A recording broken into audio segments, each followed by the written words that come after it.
Nagtagumpay si Alex Ayala na masungkit ang kanyang kauna-unahang WTA title sa Guadalajara Open, matapos talunin si Pano Odbardi ng Hungary sa finals.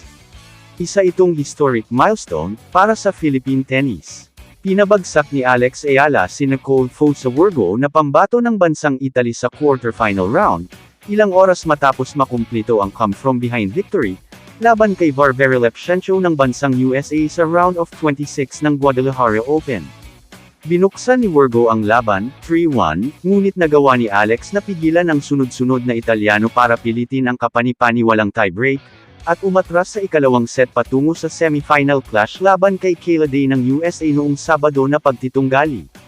Sa kanyang round of 16 na laban kay Lepchenko, si Alex Ayala ay nagkaroon ng lead sa huling set. Kinumplito ng ating Pinay tennis star na nagmarka ng iskor na panalo, bago nakaharap si Wurgo. Sa isang epic comeback, tinalo ng ating 20-year-old tennis pride, ang Hungarian na si Pano Odbardi, sa score na 1-6, 7-5, at 6-3, para masungkit ang Guadalajara 125 Open crown.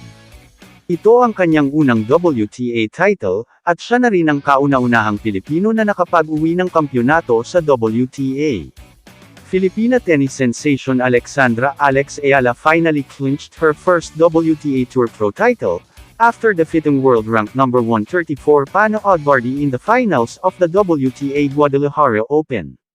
69 days after losing her coveted first WTA Tour Pro title to Aussie netter Maya Joint, at the Lexus Eastbourne Open last June, the world-ranked number 75 and tournament's number 2 seed, did not miss a chance to capture the championship at the Guadalajara 125 Open.